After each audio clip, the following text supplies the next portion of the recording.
I'm going to suggest that we reconvene. We'll go to item 9.4 and 9.5. Sean McKay is here from Newell Regional Solid Waste Management Authority, and as part of the presentation, he has lined up CleanFarms Agriculture Plastics Pickup Program, Davin Johnson. Do you want to just introduce this part of that, Sean? Okay, so I got Davin Johnson. There's questions that Matt had submitted to me that had to do with the agricultural plastics and the collection and the changes that are coming with the ag jug collection and so on. So I did get a hold of CleanFarms, and then I talked to Davin, and he suggested that he had a 15-minute presentation that he did for councils, and I talked to Matt, and we thought that would be a good idea. That might answer some of the questions right off the bat. So.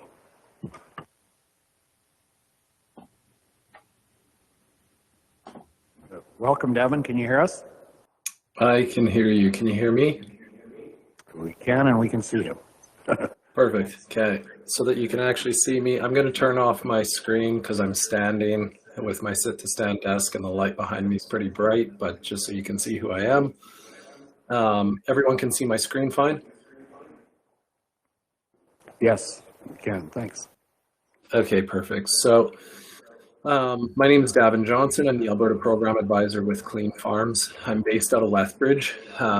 So I operate all of our programs in Alberta, and then I help with our Western Canadian operations. There's a few programs in Alberta that we have, and I'll quickly go through this. I'm going to fly through this presentation because it's a little longer than, could take longer than 15 minutes, but I'll be quick with it, and then I can send the PDF version of it after for anyone to review it, because there's links that you can click in it, which takes you directly to the program pages. Quick overview of CleanFarms. We're industry-led and funded. We're a not-for-profit stewardship organization that's Canada-wide. So we operate recycling and safe disposal programs across the country for our members. As you can see, there's about 80 of them here. You'll recognize a lot of those logos. So we essentially, in terms of, you've very likely heard of EPR, Extended Producer Responsibility, that's coming forward in Alberta with the Blue Box programs and whatnot. We are what's called an extended producer organization. So we're the organization that runs the programs on behalf of the companies or the folks that are responsible for adhering to EPR legislation. Most of our programs are voluntary. They're actually not happening because of a regulation in provinces. They're actually voluntary industries come together to do them. This just gives an overview of all of our programs. I won't go through that. You can see it, but basically we started with the small container programs in Alberta over 30 years ago.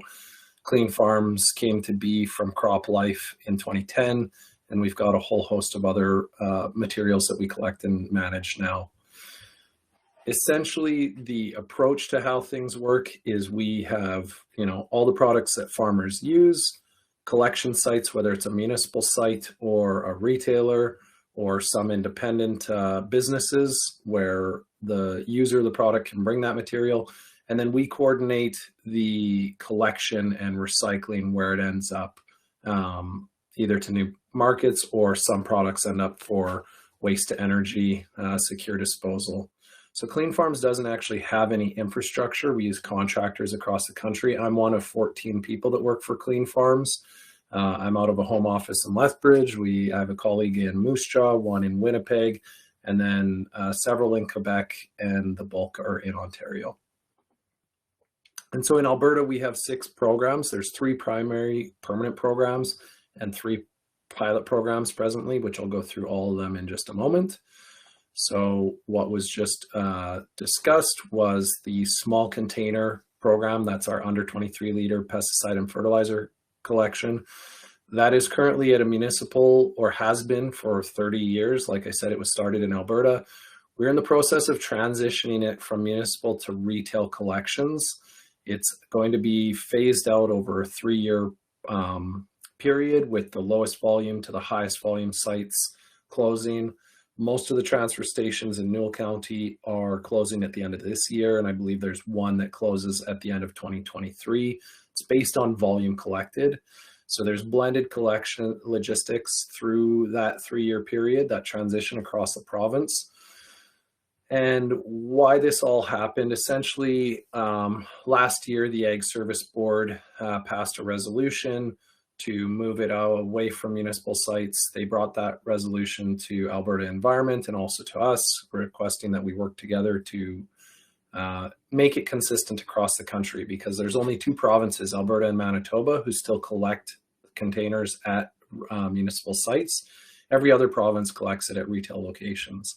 So in September, we took it to our board, they approved it, and we've been in this process, a lot of people working in the background to figure out the logistics and how we do that 3-year transition from a municipal collection to retail collection in both Alberta and Manitoba, so it's consistent across the country.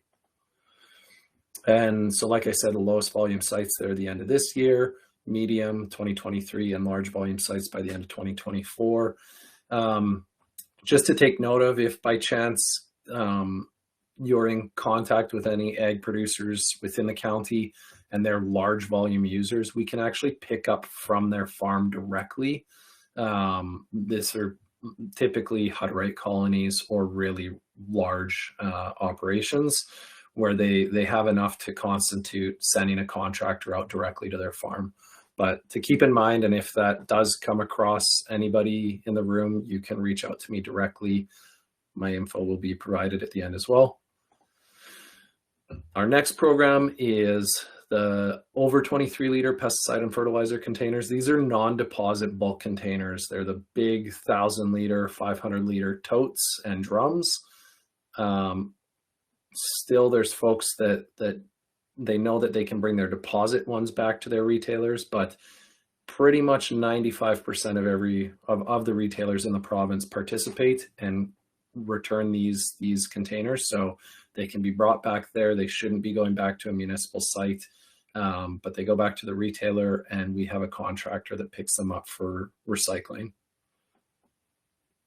We also have our unwanted pesticide and livestock medication. That was in southern Alberta last fall. This next fall of 2022, it'll be north of Red Deer and in the Peace region. It happens on a 3-year cycle. It's just like an HHW within a county or municipality, where there's a collection day. We have a hazardous waste contractor show up at a retail site. They're there from 9 to 4. Anybody can bring in their unwanted, old, obsolete pesticides or animal health meds, and they get collected and they're sent for safe disposal through high temperature incineration. Where it's possible, the containers end up getting recycled, the plastic themselves, but the product, the liquid product, goes for safe disposal. And then pilot programs in Alberta. So many of you may be aware, I think, of the Alberta Ag Plastic Recycling Program. It was a 3-year pilot that the government put on for collecting grain bags and twine throughout the province. We've just extended the term to August 31st, 2023. And if there's no permanent program in place, the government's at present moment has committed to extending it further, the term, and they've also provided some additional funding this year to expand and add additional sites, something that we hope that your county would be interested in participating in. In 2019, we did a waste characterization for it. Grain bags and twine, as you can see, there's quite a bit generated in Alberta every year. Up to 2,500 tons are used on farm in grain bags, and up to 3,000 tons of twine. And so those two were picked because there was active recycling markets available at the time when the pilot started in 2019. You'll notice silage plastic also has a large number. There was no recyclers wanting to accept that. That has now changed, and we have markets available for that now. And so this map here, as you can see, we've got 90 collection sites, 34 partners, so that's essentially 34 municipalities participating, and then 90 individual sites. So some municipalities like Lethbridge County here, all 4 transfer stations are participating, collecting twine only, grain bags only, or grain bags and twine. But there's this nice gap here in and around you guys, which has been identified that we would love to fill if we can work with you. In terms of volumes collected so far since inception, This number is now changed. It's close to 2 million kilograms of grain bags and about 270 tons or 270,000 kilograms of twine that's been collected so far as of this month. So quite the uptake across the province, and the numbers continue to increase rapidly. Grain bags, this is something that I go through with the site staff collecting it, but essentially, just like any commodity and any plastic recycling, this is just an aside for it for understanding, is that we're trying to ship a product, not air. When you ship air, especially with trucking costs, as everyone's well aware with fuel costs right now, it's incredibly expensive. So machine rolled grain bags are all that can be accepted. They're tightly rolled because you stick about 120 of these on a semi-trailer, which makes up about 18 to 20 metric tons, and it maxes the axle weight. When they're hand rolled, loose, and just other garbage in it, it's extremely difficult to load and transport. Put it into perspective, this bag here is about 3 by 3 by 4 feet. It is the average size grain bag, which is 10 feet in diameter by 300 feet long. That same bag loose, dropped off in a tandem truck at Drumheller, is right here. And it is about 6 feet high, 8 feet wide, and 20 feet long. So that one bag takes up half of the semi-trailer. It weighs the same amount. It's only 450-ish pounds of plastic. So having them tightly rolled is important. And then in terms of recycling, so we have 2 recyclers in Alberta for grain bags. One is in Bashaw and one's between Hussar and Bassano. The recycling process for all plastics is similar. It goes to a facility where it is first shredded and then screened down to an appropriate size, put through a wash system, dried, and then put through some form of an extruder, which melts all the plastic together, pushes it through a sieve, and you end up with these little plastic pellets in the end. Those pellets then are sold to other companies who use that as a recycled content, like 20% of a mix with virgin pellets for making new products. Grain bags right now are being used in the remanufacturing of other ag film products like mulch film, dimensional lumber, greenhouse pots, that kind of thing. And then in terms of twine, we provide all the collection bags and all the material for all of our programs, basically for everyone to participate at no cost. The importance is no netting, no rope or sisal twine, hay or other. It's extremely cost prohibitive to collect material that's half netting and hay and twine. This bag, unfortunately, would end up being landfilled because it's too costly to pay someone to sort it all. Just twine in a bag is important. Single stream of plastic can be recycled because all plastics are different material types, or they're different chemistries, sorry. And so just some more photos of that. We have another pilot program for seed, pesticide, and inoculant bags.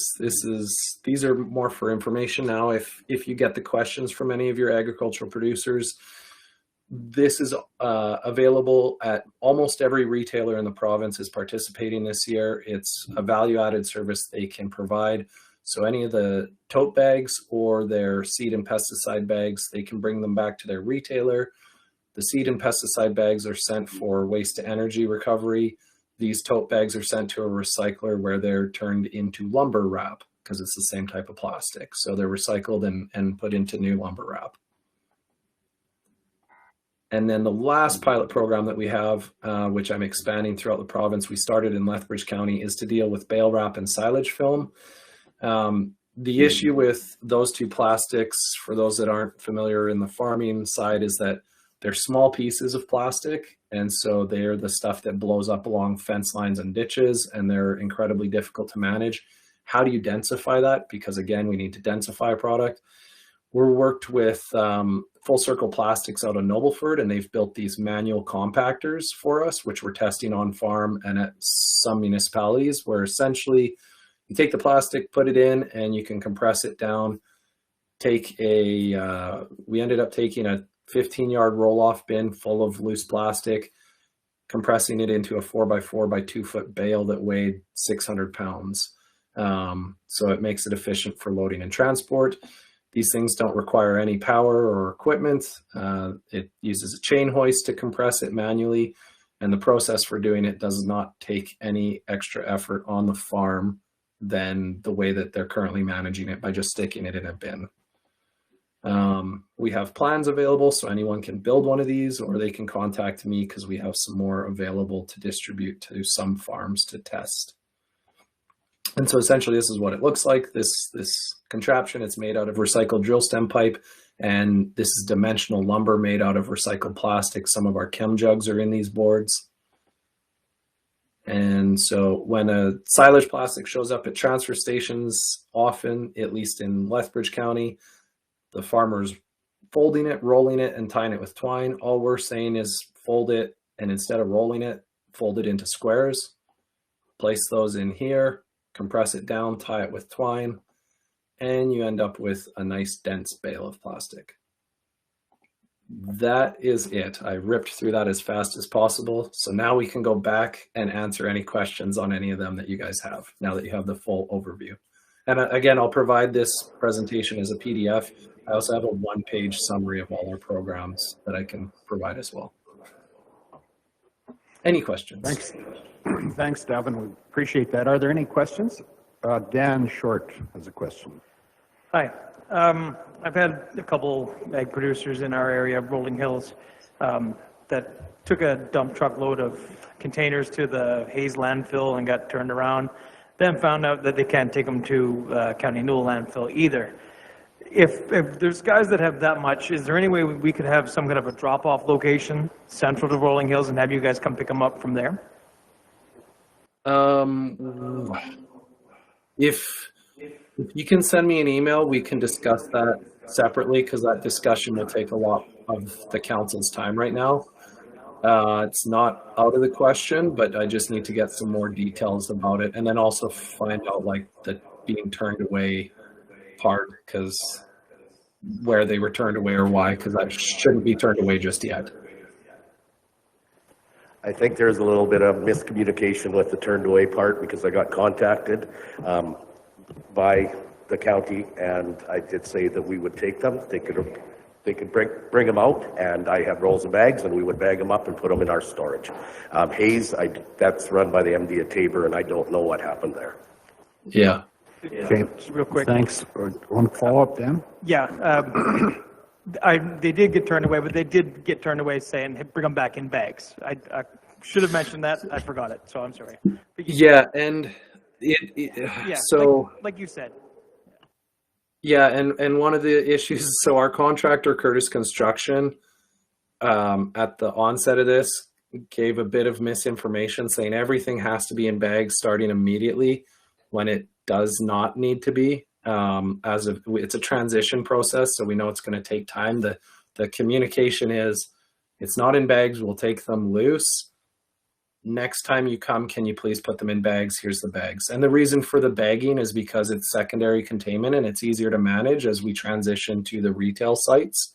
But then again, yes, if they've got a tandem truckload, we can talk about actually picking up directly from their farm. Thank you. Holly Johnson has a question. Hi, so for this year, we can still take our spray containers to the transfer stations? Great. Correct. Yeah.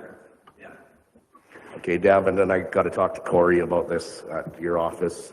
So we were to determine an end date, and then signs would be given out to show that end date, and we had picked November 30th as our end date for loose collection. Okay. Yeah, because I'm just looking at the sheet. I pulled it up here, and 5 of your transfer stations close at the end of this year, and then the Newell is the one that closes in 2023 at the landfill. With your end collection date, that's fine, because that's when Curtis Construction is likely doing their last collection and shredding, and then everything would need to be bagged after that point, yes. Gavin, it's Arno. Did you say that you had some of those compressors boxes or frames available? I do have a plastic? couple, yes. Yeah, yeah. Who could get those? Like, I think I know somebody who would be interested in trying one, a feedlot, which I'm pretty closely connected to. If that's a conflict of interest, then I'm. Is that the send biggest somebody else. feedlot in Canada that you're talking about? No. Okay. No. Yeah, no. Send me an email and we can do that separately offline as well. Sure. Yeah, Because essentially we had a few of these that we were demoing, trying them at the municipal transfer stations in Lethbridge County. The problem that we have in Lethbridge County, which was an oversight, is that there's a lot of feedlots and big operations, and they don't want to prep the material and take it to the municipal site. So having it on the farm is very convenient and easy for them, and then they can just drop off the bales. But having to, because there's a bit of folding preparation beforehand, doing that and then taking it to the transfer station didn't make sense because most of them pay to have a 4 or 6 yard bin that gets picked up with they don't actually ever go to the transfer station. So I had 4 of these at each transfer station at 16. Several of them have been distributed. I've sent a couple to Westlock County, to County of Paynehurst. So I'm definitely open to expanding it to other areas of the province, and whether it's at a municipal site and the county manages it if they want it, because what's happening in Westlock, one of them staying at the landfill and one of them, the ag department, is sticking on a trailer, and they're going to drive it and drop it off at a farm for a week and then manage moving it to another farm, whatever it may be. We're doing the same thing in Lethbridge County with the ag department. They're going to have 2 of them on a trailer, and they're just going to manage the movement of it, whether someone picks it up or if their staff drop it off, to move it amongst the farms, because these are about $3,700 each one, which isn't a big cost investment for large operations, but for a small operation, it's quite expensive when it would take you a year to make one bale. There's about 2,200 or 2,300 square feet of plastic in this bale that's 4 by 4 by 2.5 feet. So there's a lot of plastic in here. For a smaller operation, it's an entire year. But yeah, send me an email. We can discuss that. Okay, thank you. Any other questions? I have a further question relating to returning to retailers. Typically, farms buy their pesticide or their pesticide from multiple retailers. Do they have to go back to the retailer they came from? If that's the case, that's a complication that is a disincentive to efficiency. Or can they go back to any of the retail? Will any of the retailers take anybody else's jugs? Pretty much every retailer is just going to take jugs. It's a sales opportunity. So if you show up with jugs and you're not a customer, they're going to try and make you a customer. That's kind of how it happens across the country. So no, there isn't an issue in that. With some of the smaller, like the independents, there's been a bit of pushback, which is understandable. And they've indicated like not every retailer right now is participating this year. A lot of the folks with like head offices, so UFA is being told by their head office, you guys are doing this and participating, you don't have a choice. Same thing with like Nutrien and some of the larger ones. Even with that though, we'll still end up with some of those managers that choose not to accept them this year, which is why there's the transition process. Right. Any other questions? Seeing none, thanks for the presentation. Yeah, I'll add one thing about the grain bags and twine, which I forgot to mention. That actually has a site incentive involved in it. So the funding mechanism with it, with the pilot, and we run the permanent program in Saskatchewan and Manitoba for grain bags. The sites actually get paid $55 a ton for managing and collecting the appropriate material. And so on this side, it would be the Waste Commission or wherever the site is, because in certain counties, it's actually the ag department that's responsible, and they collect it at the county ag shop, and they only collect them by appointment, so that they ensure that it's the bags are prepared properly, and they get that incentive. At some of them, it's the waste commission, and it's collected at the landfill. Then they can manage it if the material's not prepared properly. They can landfill some of it if necessary. But there is a $55 per ton incentive for the material itself, and a $15 per ton incentive if the site chooses to load it into the trailer to send it for recycling. Okay, thank you. Thanks again. And who should I send the PDF to and that one page of the presentation? You could send it to Matt Fensky at the County of Newell, and he'll distribute it to the council members. Sounds If good. that works for you. Okay, Yep. thanks, Devin. Thank you very much. If anyone has any questions, just shoot me an email, and then also those other things, send me an email, and we'll deal with each one individually. Thank you. See you. Yes. Sean, the floor is yours. Thanks.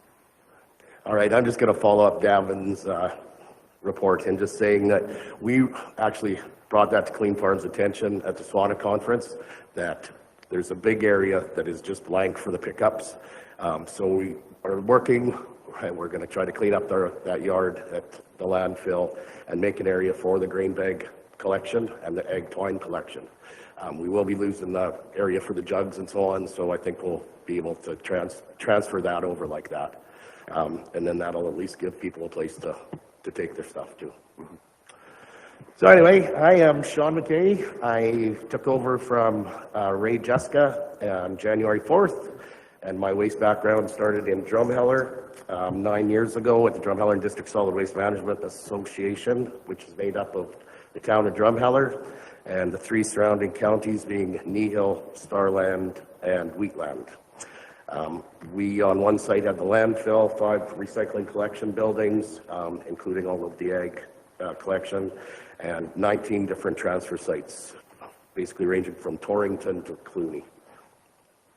I think you've probably seen the Cluny site, and we transported the waste a little bit different. They use big TransStore containers that a 53-foot transfer truck will come along, and it will, they tip over into the compactor, and so we could carry about 21,000 kgs from those sites. They would just do a round milk run. I think the Drumheller sites were set up to operate the same way as the Newell's transfer sites that they originally were. Matt informed me some questions, and I'll try to incorporate the answers into this little spiel, and then we'll see what we have for questions at the end. The Newell waste transfer facilities are intended to give the residents of the county of Newell a convenient place to transfer their waste. That's basically how they're set up and they're designed. Right there, they collect solid waste and recyclables, and they're transferred to either landfill or Brooks Recycling or Barra Recycling. The sites are regulated by Alberta Environment, by Newell Regional Solid Waste Management Authority, and the recyclers handling the product. The sites were strategically placed in the county of Newell to best serve, well, and when suitable land was available, the residents. And that's basically on the first page of your little package I put together. Just kind of points out where those 5 transfer sites are. Also, right behind that, we might as well look at that right now too, is just a general list of acceptable and unacceptable materials, and I'll give you a chance to take a peek through there. It is pretty general. A lot of it's pretty common sense that you wouldn't take to a transfer station, but it's just, sometimes it just happens. And so then we have to try to deal with it and transport it and get it to where it is supposed to be.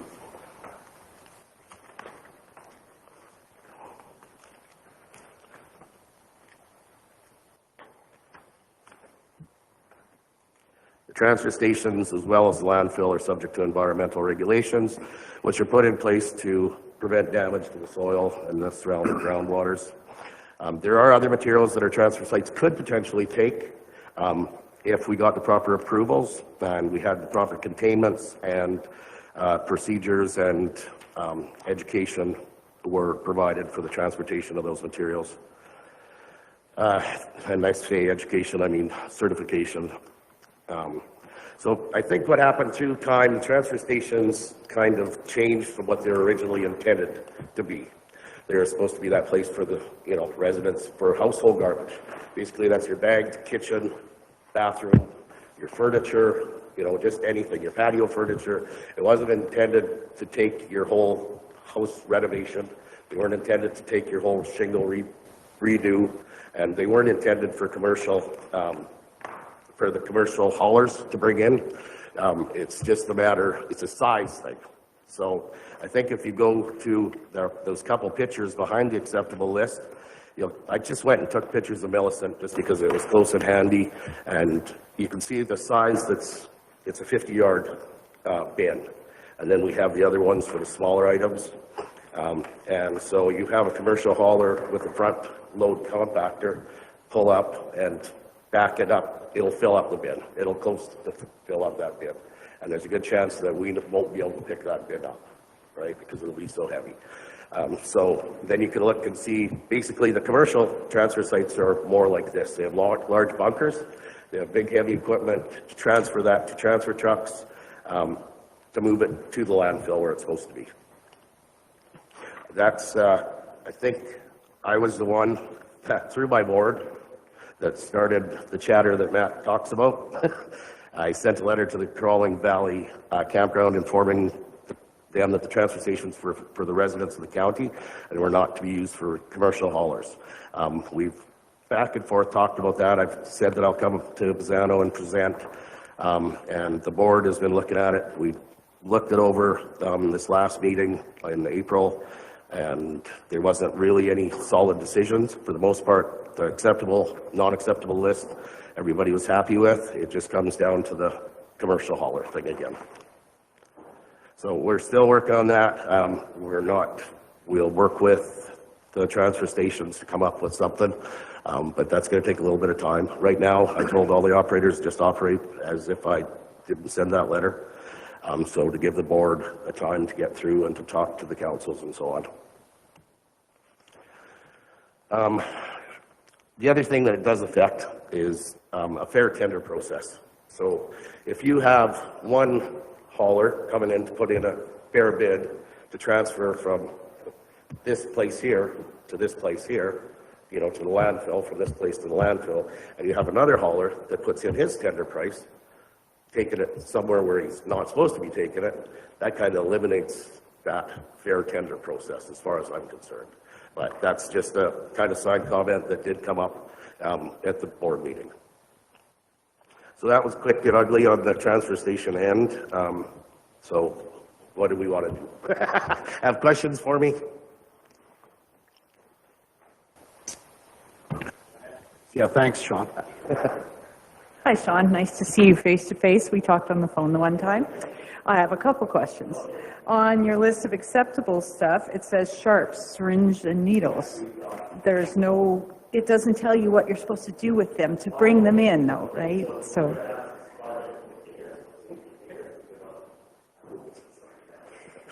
Okay, we're going to provide them with safe containers. I've been online trying to find them, but as if with everything, it is kind of tough. It would be nice if everybody brought them in a 5-gallon pail, and so I could go out there and collect them. But I think we're going to get a better item that is more biohazard friendly, I guess is what you call it, so that they could be accepted. Question number 2. On your picture of the Millicent transfer station is someone with their own personal, it's a household dump container. Is that still acceptable? Okay, there was comments about that were taken the wrong way. So as far as I'm concerned, some people want to save their garbage. Like, that's just a small bin, but there's big trailers that come in. They haven't brought it in for 4 months. That's household garbage. I can't stop that, right? That's household garbage. It'd be nice because then when you do that, it fills up the bin and potentially puts others out of a place to put their garbage. But as far as I'm concerned, that's acceptable. It's still household garbage. It doesn't really circumvent anyone else from putting garbage in. It's just when the bin's full, it gets hauled away, right? That's right. If, let's say, if the bin was half full and somebody came with a Yeah. full trailer at the end of the shift, Yeah. right, that just to be able to get it picked up in time for the next shift, right? Yeah. So, I mean, for the most part, it's going to work just fine, Yeah. right? Yeah. I mean, because we have one of those too, a small one, but and if it doesn't fit in, then you got to bring it the next 2 days later or something like that. But I guess part of the problem is with communicating and educating the operators, right? Like we talked about this at the meeting. So you reshingle your doghouse. You have 12 shingles. But don't turn them away and send them to the landfill, right? No.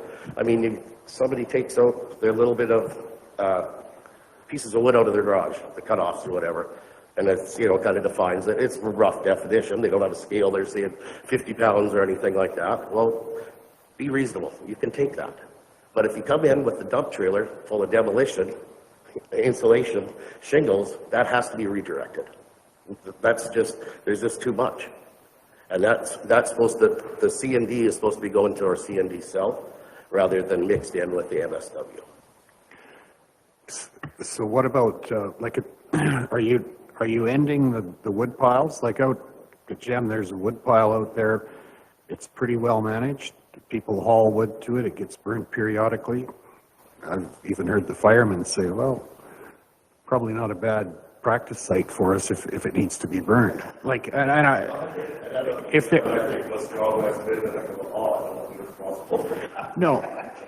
No, but if, it's not so big that it would get, it's not going to take a week to burn. It'll burn down and the firemen could put it out at the end of the day if they had to, if that's what was needed.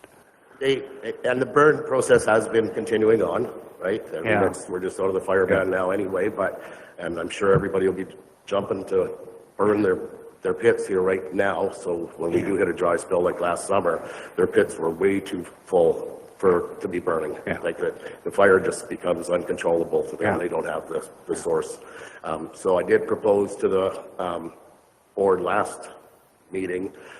One of the sites, they had the burn pits cleaned out, and they're quite large burn pits, but it was a $4,700 bill to get it cleaned out and transferred to the landfill. And so then I said, well, we have extra bins, extra 50-yard and 30-yard bins. Why can't we put those out there and do a pilot program to see about hauling it into the landfill rather than burning and creating this huge liability? So that was left undecided, so we're still at the burn pit place that we always have been. Clean, unpainted, untreated, unglued, no adhesive wood. Yeah, well, I'd encourage us to keep taking what we can. I mean, liability is something everybody deals with every day. And I realize that, we want to mitigate negative impacts, but I think we need to keep looking at that from a community perspective, because either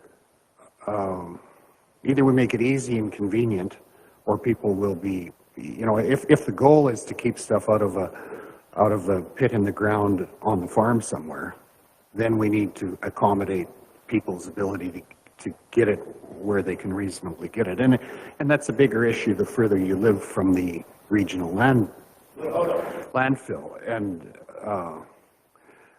so I would encourage you to keep as much service out in the further communities, and I'm thinking particularly of Gem, but there are others here that would be similar. That's quite a trek in. It's quite a nuisance for somebody to throw stuff in a half-ton truck and drive it out there, and I don't know if you want that much traffic. Okay, so my intention was with this pilot project was take the bins out and still be collecting the wood, so I'm not eliminating the service. Yeah. I talked to those transfer station operators, and I talked to Mark Ross, our landfill manager. They're terrified every time they burn. They're just terrified because you know how the winds change. Yeah. They all got their fire permits. They all contact their fire chiefs. It's a good morning. Let's go. And They don't have water trucks, they don't have anything there. They just stress over these every time they burn. And I mean, it is an environmental concern also, and we handle it properly, and we'll shred it at the landfill, or that's what we're intended on doing. And it was still a service that it's not me to take that service away. This is just kind of, everybody thinks the rules are changing, but they're not. They're just being brought back to the way they started. And so, yeah, that service would still continue. No, it's good, thanks. Any other questions or comments? I'm just going to finish off with a little bit of landfill news. So just to give you guys an idea, there was the financials that Matt asked me to attach in the budget with the actuals.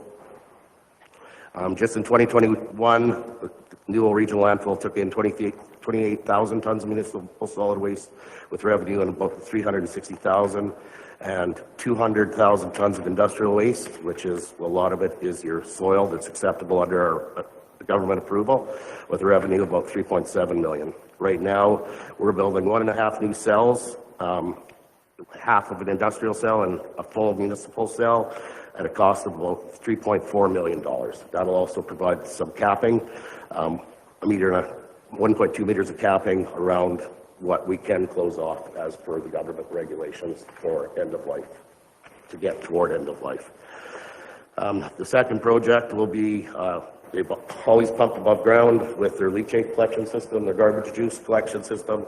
It's quite a scary process to the winter at -40 and that sort of thing. So we're getting that placed underground. It'll be more of an automated system. It'll be a lot better, safer, so on. And the question that's sometimes asked is, how long is landfill going to be right at this point? Because it varies with how good a year you had.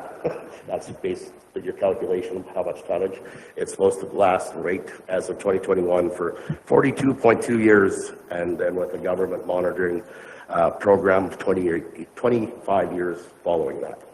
So it's going to be there a while. So there's reserves, but reserves are got to go for a long time. So anyway, okay, thank you very much for having me. Oh, I have another question that actually was addressed to me from, sorry. Kelly has a question too. Let's take Kelly's first and then I'll follow up. Kelly, can you hear us? Go ahead. I sure can. Hi, Sean. My question my question is, what is your main source of communication? How do you get the word out to ratepayers when there are changes or updates or information bulletins that our ratepayers need to know?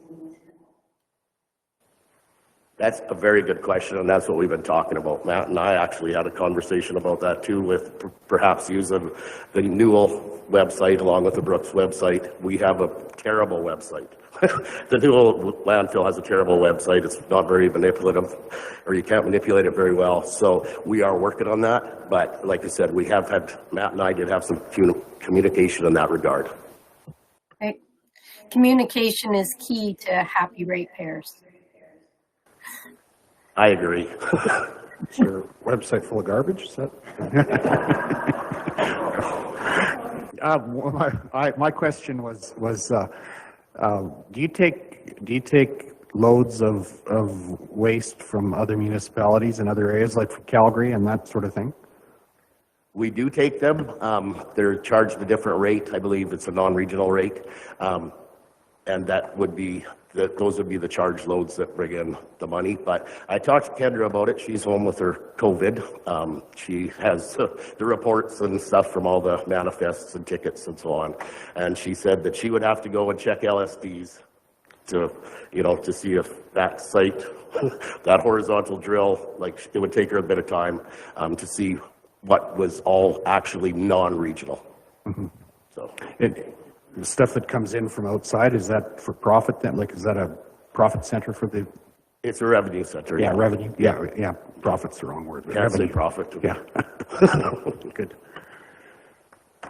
Okay. Any other questions? Seeing none? Thank you. Thanks for coming in today. Yep.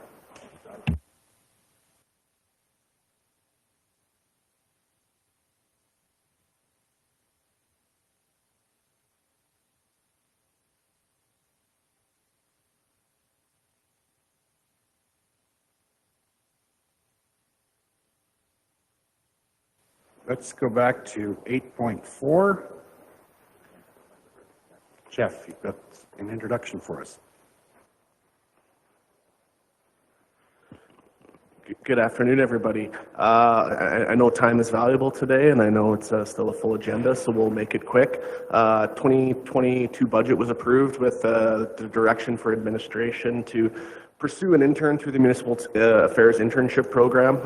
We were successful in that application, and I'm just here today to introduce you to Zachary Forrest, coming to us to spend 18 months with our Planning and Development Department, teach them all about planning and development, teach them all about municipal government, and a point of the program the Municipal Affairs runs is to introduce new and recent graduates to the world of municipal government in planning and elsewhere.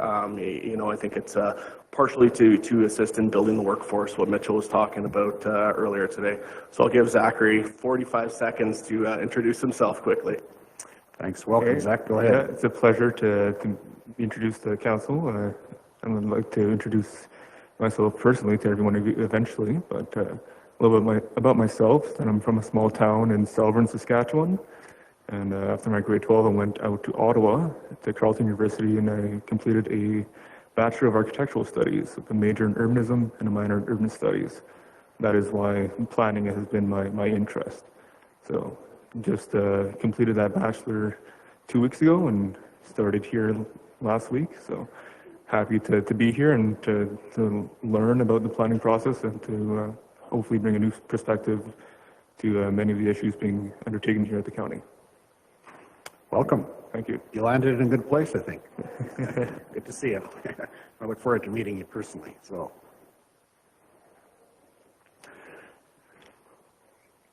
Maria, you're going to take us through Bylaw 2034-22 text amendment. You bet. Thank you.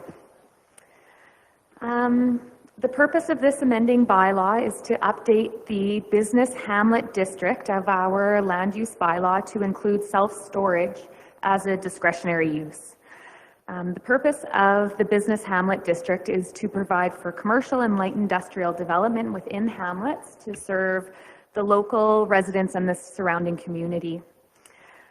The current definition of self-storage is an outdoor area that may contain a building or structure used for the accessory keeping of goods, inventory, materials, machinery, equipment, or vehicles outside in association with the primary use on the parcel. The land use bylaw is a living document that requires updating as new developments are proposed.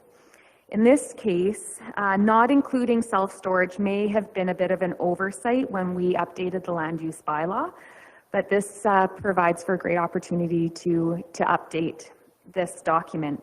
So administration does think that self-storage is a reasonable use within the business hamlet district as it aligns well with the current uses in the district. So administration recommends that Council give first reading to Bylaw 2034-22. Thanks, Maria. Are there any questions? Holly. I just wanted to move that we give first reading to Bylaw 2034-22. That's a motion. Thank you. Any further questions?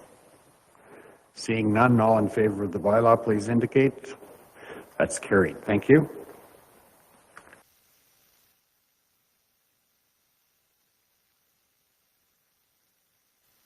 And secondarily, number 8.5. Sure. Bylaw 2035-22.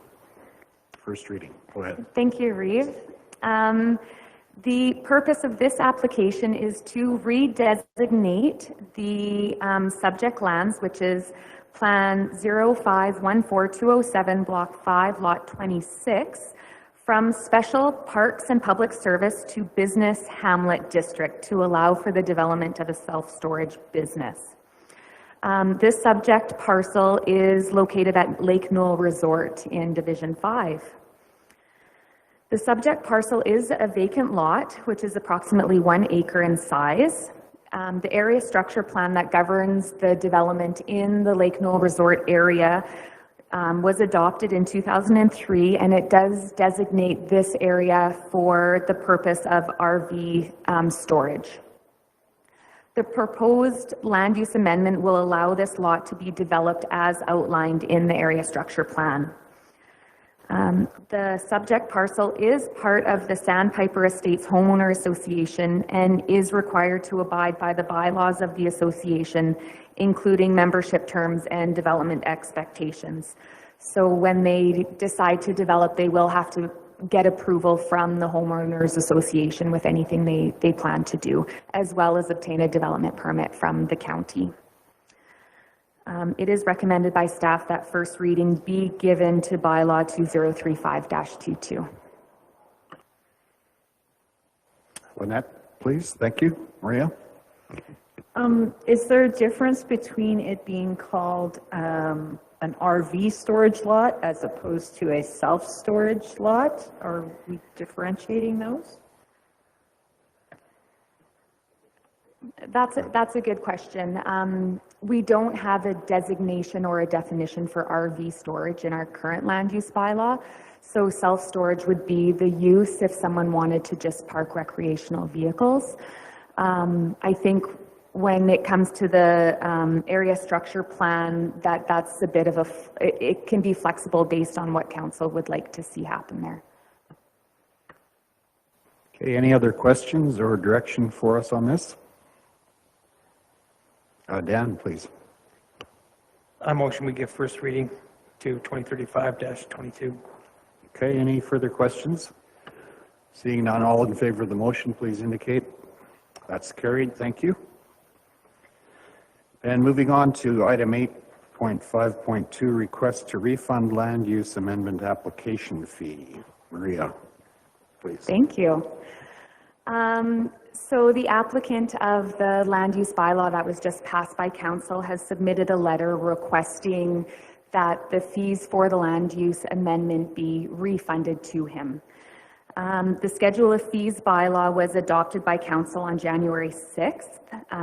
The fee for a land use bylaw map or district amendment is $800. And this fee is used to offset the cost of administration and council time, as well as advertising costs with the public hearing, associated with the public hearing. This lot was zoned resort multifamily residential in 2007. And then when the land use bylaw was updated in 2012, it was rezoned to Parks and Recreation District. So it has been something other than Hamlet commercial for its history. The subject parcel is currently zoned Special Parks and Service District, which happened when we updated this land use bylaw, which is essentially the same as Parks and Rec. It's just a different name. Like I had said before, this area is recommended to be an RV storage lot in the area structure plan. But in the area structure plan, it does say that the land use bylaw is currently under review, and amendments made to the land use bylaw may affect future amendments to this area structure plan and or future subdivision and development applications. So I have been in contact with this applicant for several months, and I believe that he was aware of the appropriate process.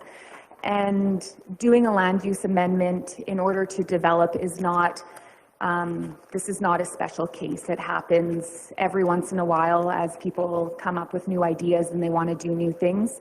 We have to update the land use bylaw to allow that to happen. And so staff is recommending that a refund not be given to this application.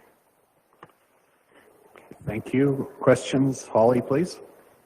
So why did Ritchie Brothers have it listed as a storage lot in their auction when he bought it? That's a good question. I don't know exactly what their reasoning was, but I would assume that because the area structure plan does have it as a storage lot, that is the intended use. And the area structure plan is adopted by council. So I guess in an ideal world, our land use bylaw should have followed along with that area structure plan. But like I said, it's not unusual. In the Ritchie Brothers advertisement, it does say zone parks and recreation. And I did send the uses to the applicant and noted that self-storage was not a use in that district at that time. I guess it's also maybe good to note that sometimes realtors don't come to us first to do their due diligence, and sometimes assumptions are made.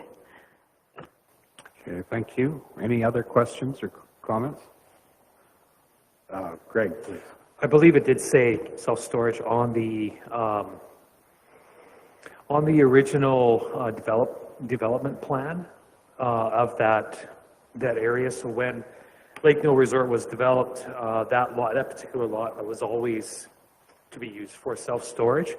So I guess I have, even though the assumptions were made, that's kind of what the development was designed for, was for self-storage. So now we're kind of changing our zoning of that so that it can accommodate that. Is that correct? And the person involved, the people involved, purchased that land with that understanding that it's to be used for self-storage. Is that correct? Right. Yeah, that would be correct. The area structure plan does designate that area for a storage lot. The idea of an area structure plan is that it outlines future development that may occur. So zoning doesn't always reflect what is in the area structure plan. The area structure plan lays out a map for the future development, and then as development happens, then the proper avenues need to be taken in order for that to happen.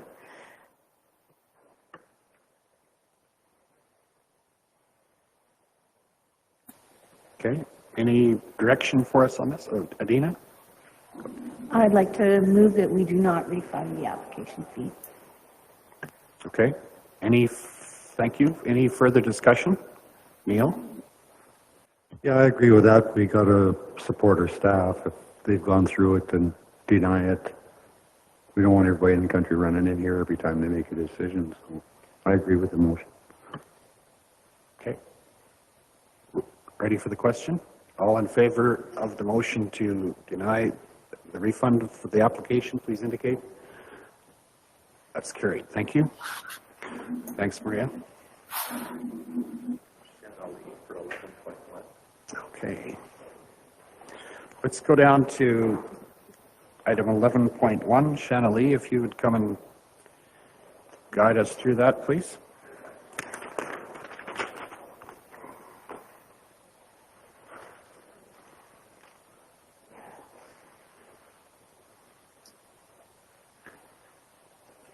Hello, Maria and I are both going to speak on this today. We've submitted a request for decision for our safety inspection agency contract. We only got 2 submissions, and they both were very good submissions. We've included information on both of them in the RFD, and staff would recommend inviting Park back to sign another 3-year contract, and we can answer questions. Okay, thank you. Are there any questions? Dan, please. Not a question, just a comment. Being a guy that's familiar with pulling permits and dealing with Park, most of the guys, I think anyone that's like far away from Brooks that only uses Park, it'd be a bit of a learning curve to have to switch and deal with a new company. So sticking with Park would be a big benefit to the guys that are already used to the people at Park and have good communication with them. So I'm fully on board with staying with them. Okay, thanks. Dan, Matt, please. I'm just curious because in terms of the revenue share, Park has been 70-30 and we're looking at 60-40 from Superior. So the 10% is actually a 33% potential revenue increase that we're looking at there. Is it worth, and I just looked back at the 3-year average, can we justify giving up the revenues in terms of the additional uncertainties that Superior might present in terms of call-out fees at $125 an hour, the per kilometer rate? Are we comfortable given up the revenue to keep park?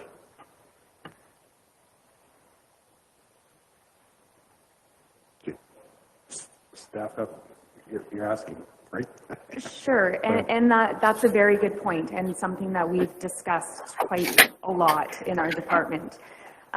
So if you look at just the split, it looks like Superior is offering the county an extra $51,000, which is a significant amount of money. Shanley and I looked at the amount of hours that Park has provided to us in the last 3 years that would be over and above the regular permitting. And there is a spreadsheet that was added to your RFD late, sorry about that.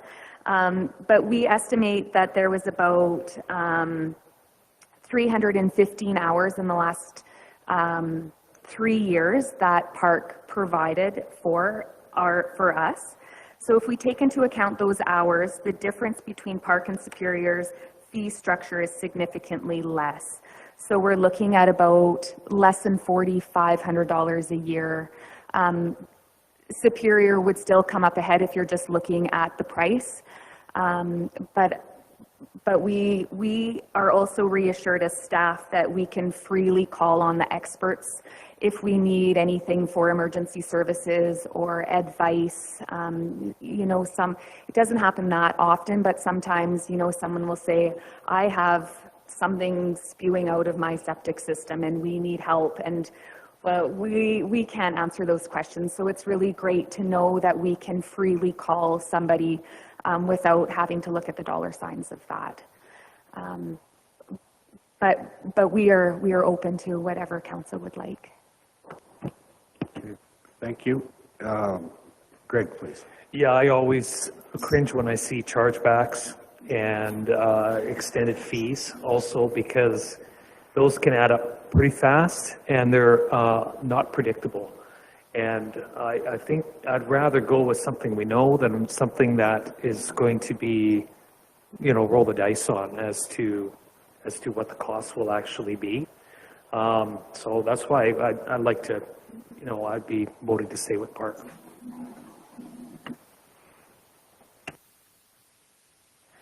I see that Superior has worked a number of MDs as well in towns. Have you checked any of those towns on how they look the service of Superior?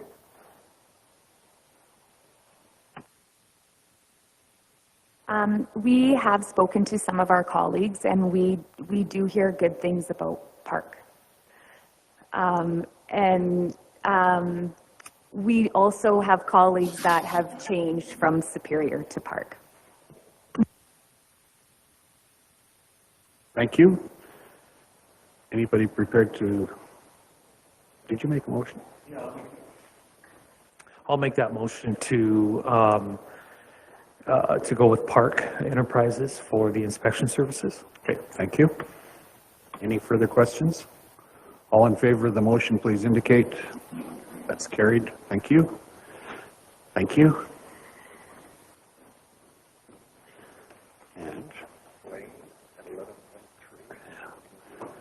11.3, Blaine, would you come and take us through that, please?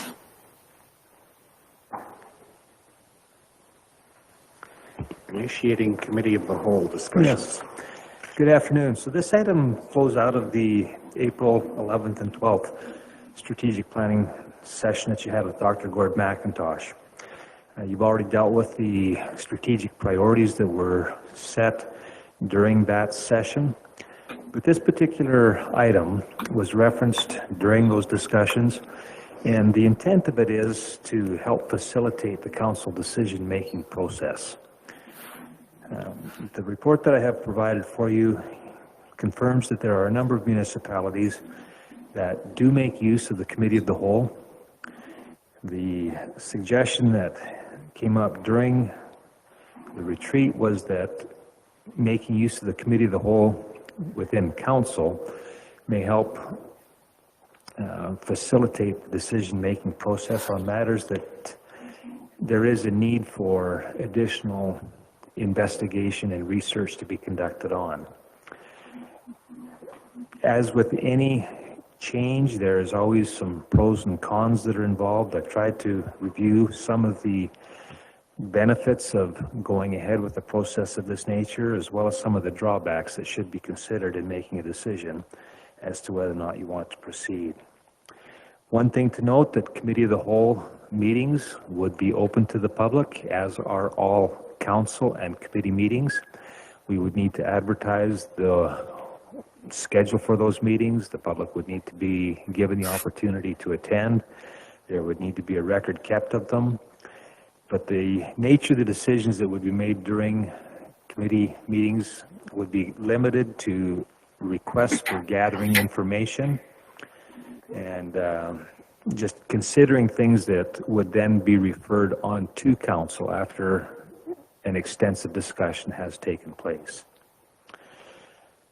So the recommendation is that council consider moving ahead with Committee of the Whole meetings. There needs to be some conversation about how those meetings would be structured. I think that that's certainly some of the discussion that you would need to engage in making a decision to proceed or not.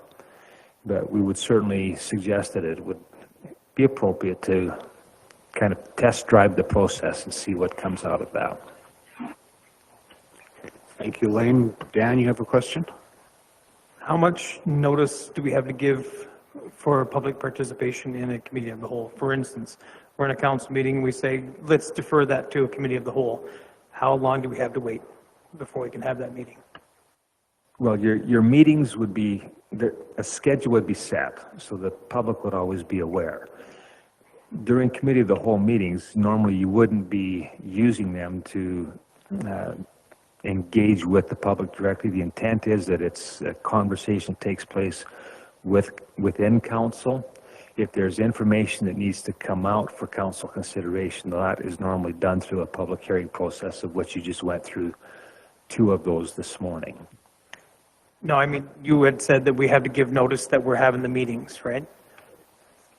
Just so if we gave notice that our Committee of the Whole meetings, for instance, were on Wednesdays starting at 9 o'clock, but nothing is sent to the Committee of the Whole, there is no meeting.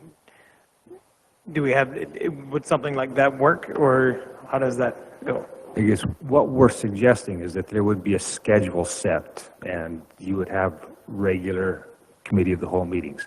The frequency to be determined, but we would suggest that you pick a day each month, or if it's every other month, whatever it is, but it needs to be a formal schedule when that would be the business that would be dealt with. Thanks, Lane. Holly, did you have a question? So if these meetings are open to the public, and really what's the difference debating it or talking about it in council chambers as we are now, making our days longer, or having a meeting of the whole? Like, it's just another meeting then, it's all the same otherwise? The intent behind the Committee of the Whole structure is to give an opportunity for discussion to take place, and if additional information is needed, you can request that information. It would then be brought back.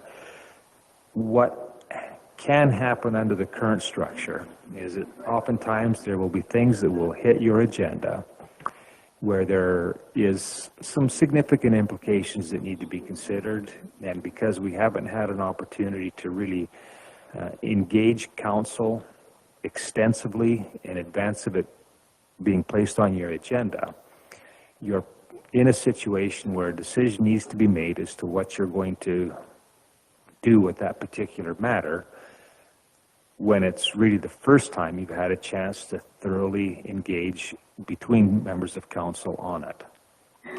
This just provides an additional opportunity for further insight to come out, investigation to be given. It would certainly have the potential to lengthen out the time that decisions would be made on some matters. There's no question about that. But hopefully the end result is that you're going to be more comfortable and prepared to make decisions on some of those key matters that, without the Committee of the Whole structure, might place you in a situation where you're a bit rushed in making the decision. Neil? Thank you, Glenn. Yeah, I'm having trouble seeing the real advantage to this. Like, what's the difference between, if I have a problem with what Dan is saying, his motion comes out and I want to table it till we get more information. We've done that a lot of times. I don't see that we have a need for any of this.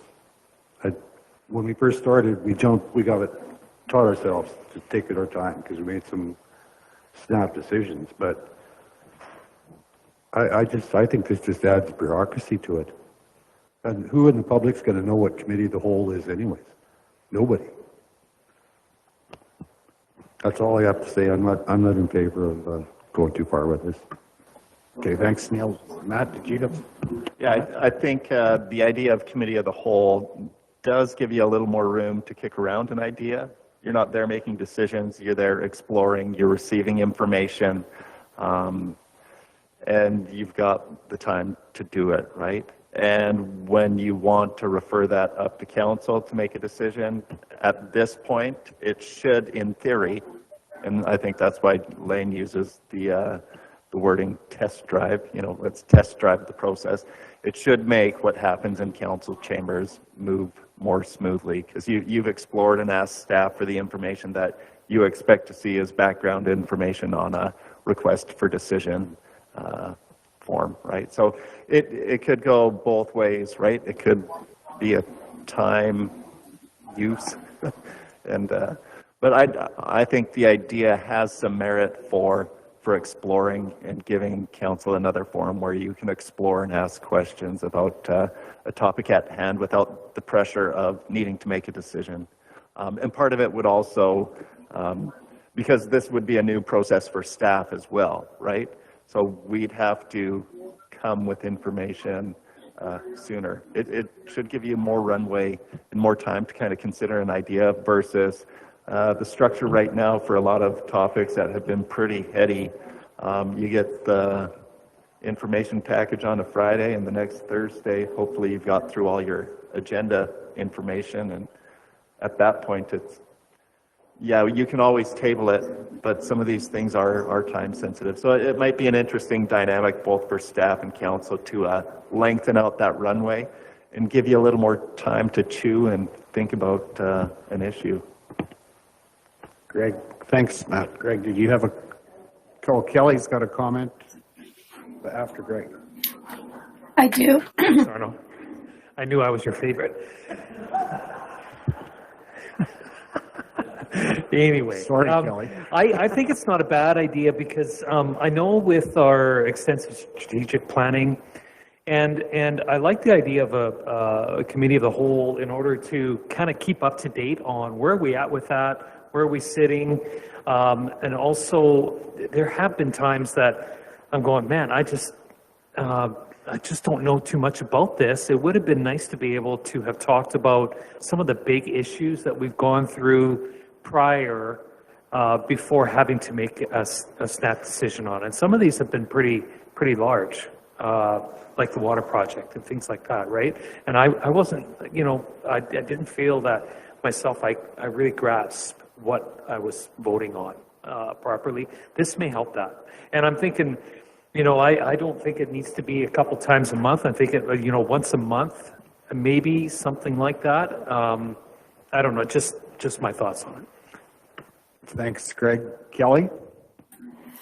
For me, I would be in favor of an occasional committee of the whole. I would like to see some structure to it and some guidelines as to what the topics could or would be.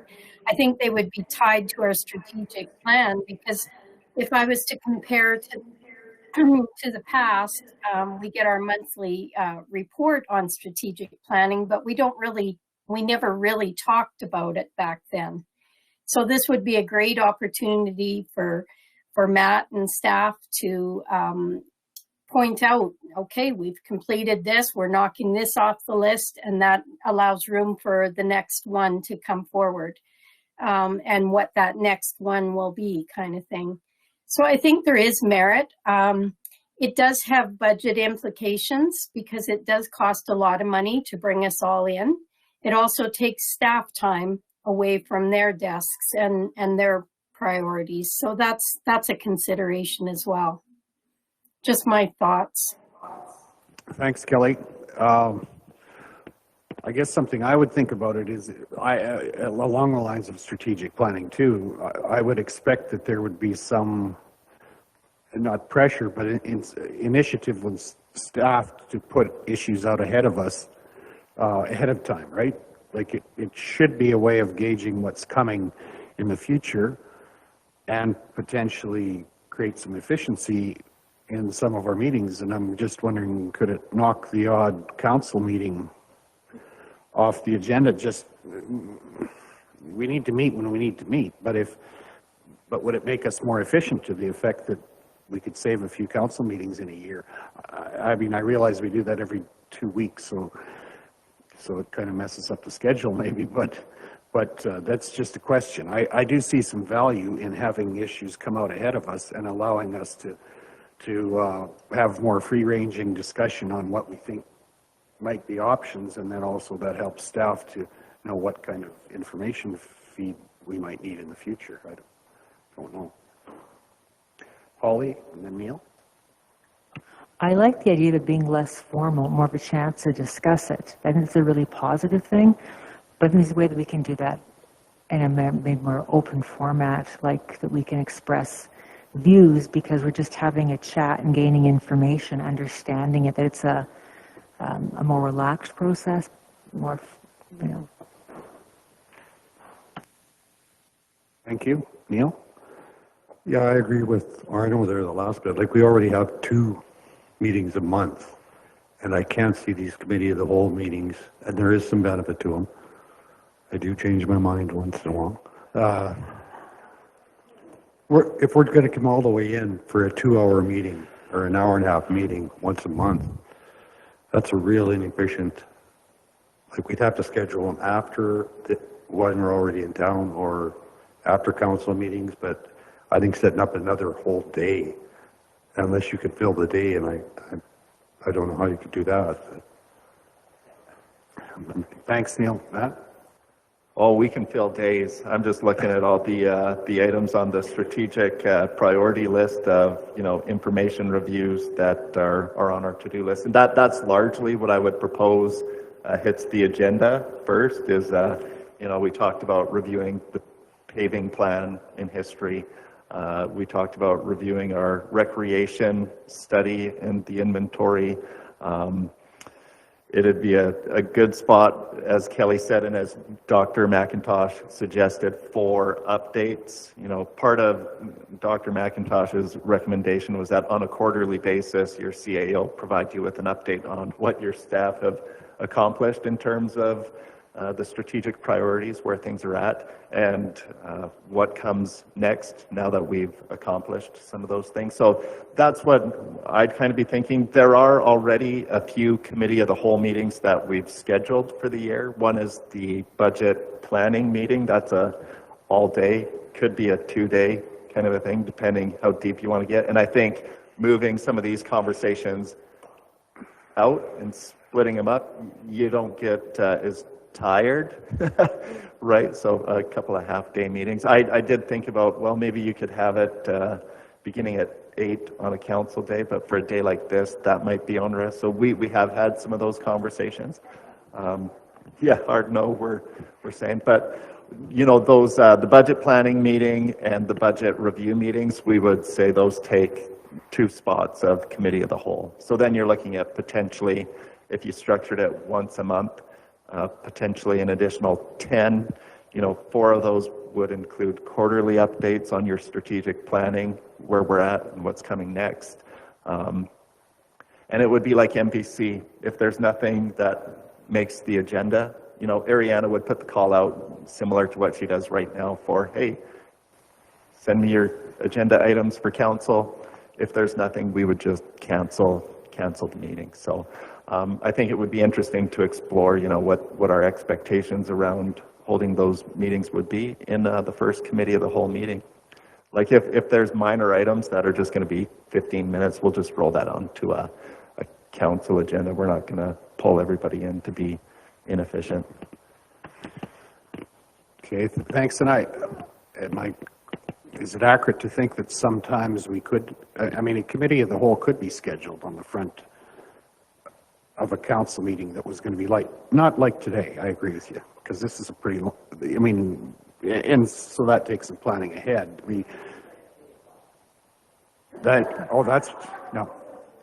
No, I agree, but occasionally we could start at 9, and even a 1-hour committee of the whole could be productive, right? From time to time, or 2 hours, and then we just fill a little more into the day. I think sometimes that would be good rather than like 10 extra meetings a year. It seems a little heavy to me on this, but I think it's a good, let's give it or I'm certainly pleased to give it a test run. That's, I think, what you're suggesting, and then see what the value is for us. But that's just a thought. We need a motion in that direction. I think that's what we're looking for, right? Anybody have direction for us? Pardon me? Dan? Yeah, I'll make a motion that we establish a committee of the whole comprised of all council members, which shall meet beginning at 9 a.m. on Monday, June 20th. As a test run, of course. Mondays never were very good anyway, so that sounds good. Like on a different Thursday, like it's a certain day, like to start throwing Mondays in the mix, I think a Monday would give enough time possibly to have the information for Thursday's council. I don't think that's generally the purpose of this. This is longer term strategizing than shortening the meeting the next week or something like that, I think, or I understood at least. And the Monday's just a starting place. We know how fun it is to schedule everything, but yeah, we're not married to a Monday.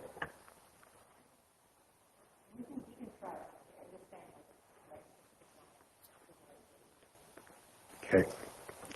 we all have things to book in our lives, so, you kind of watch on Thursdays, but that's the only day I kind of watch for county stuff is Thursdays, and then book in other things. Okay, we have a motion on the floor. Any other? Oh, Kelly, I'm sorry, Kelly. You can't hit me from there, so I miss. I know. Flag sometimes. I'm reaching for you, but you're not. Yeah. I'm kidding. I was wondering if we could start slow and add it on to our Thursday meeting to start with, because it's going to take some getting used to. It's a very focused group, and I'm not sure that we need to. I have 100 kilometers to travel. Arno, you have 140. Are you sure that we want to make a special trip to town to start off with? Go ahead. So I'm suggesting the starting ones are going to be the long ones. Should be the longer one. Yeah, I don't disagree with you on an ongoing basis, Kelly, but I think maybe to give this I think also to give staff an opportunity to give us a test run on one meeting at least.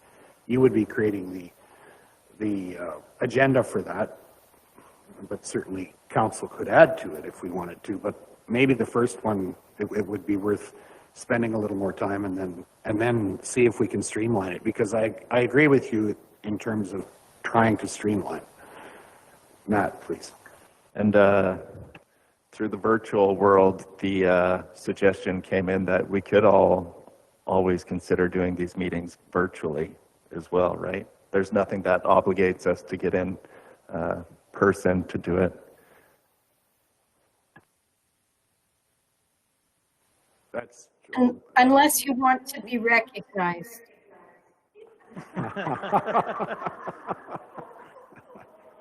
Whoa, gotcha. I was going to say, can we... Is that my outside voice? That must have been. I was going to suggest we refer the scheduling of Committee of the Wholes to Committee of the Whole on June 20th. Okay. I don't disagree. Oh, we haven't voted on this yet. Are we ready for the question? All in favor, all in favor, the motion as presented that we proceed with the first meeting on June the 20th at 9 a.m. And that'll be our first one. All in favor, please indicate. Opposed? That's carried. Thank you. Where are we here?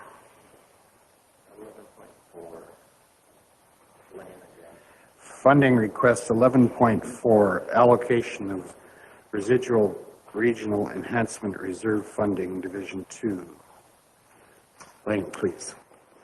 So this matter dates back a few years to a time when the Regional Enhancement Reserve funding was set in place. There was an allocation made available for each of the divisions.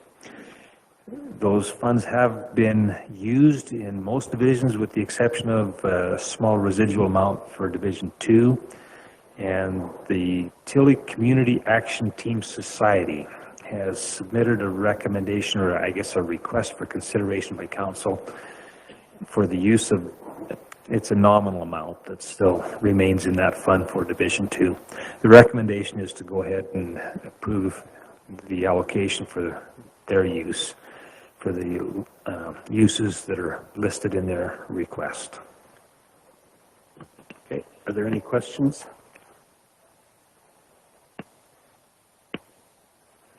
Direction. Holly, please. I move that we proceed with option 1 to approve the allocation of residual Division 2 Regional Enhancement Reserve Funds to Tilley Cats for the uses outlined in their May 9th request. Thank you. Any further discussion or questions? All in favor, please indicate. That's carried. Thank you. Thanks, Lane. I'm going to suggest there's not more than 10 people in this room that look perkier than I feel.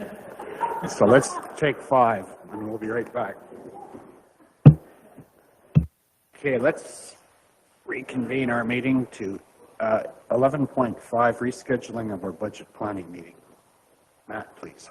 All right, well, for the first time at our organizational meeting, we thought we'd give you guys lots of lead time on scheduling these committee of the whole meetings, the budget planning meetings, but we've had a conflict, and so it's before council to consider rescheduling that budget planning meeting that was set for July 11th, and we're proposing either the week before or the week after, if that works, and if it does, great, and if it doesn't, then we'll live stream to a off-site location for someone. So either the July 4th or July 18th? July 18th, yeah.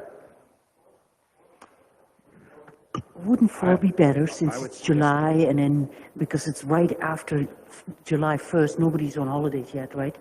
We have to all be in their parades. What's that? Yeah, that's what I mean. It's Independence Day. The one potential rub with July 4th is it is coming out of a long weekend. So depending what your schedules are, just pop up your calendars and you let us know what works for you. 4th or the 18th? Okay. Yeah.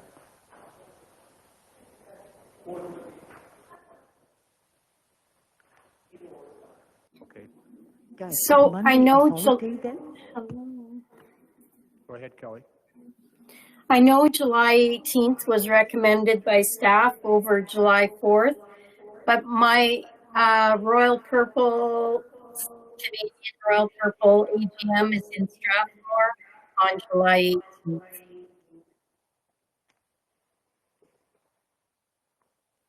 So you prefer the 4th? And I have missed the budget meeting in the past for this AGM, so I can do that again if that's what you choose.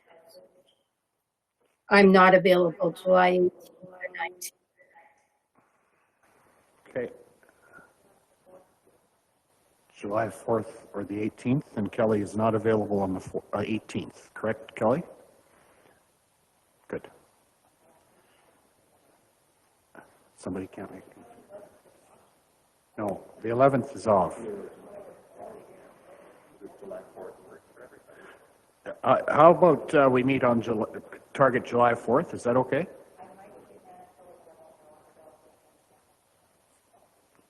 Okay. It's gonna. Can we do this the whole budget document in one day? It's preliminary. Go ahead, Matt. We have done it in one day, and it all depends on questions from council. We'd probably be more likely to get it done in a day now that we've struck committee of the whole, and we'll be dealing with some of the big things like, you know, the paving plan, the special tax levy for paving. So some of those things, you know, you'll have your head wrapped around and probably won't have as many detailed questions during the budget planning meeting. Okay. And just to add to Matt, if I heard right, Councillor Johnson, it's not the entire budget. These are only the big ticket items that we will bring to council for further direction and clarity on for the budget planning session that begins in the September-October period. Okay, thanks. Ellen? I just checked a little, that weekend, I won't be here either. On the 4th? No. I'm sorry, I won't be here either.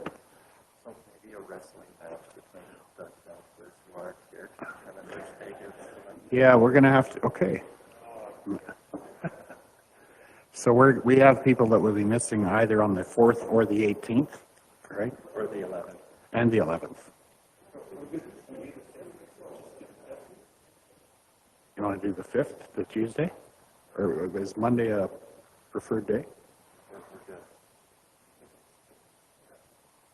Motion for July the 5th? Somebody? Ellen?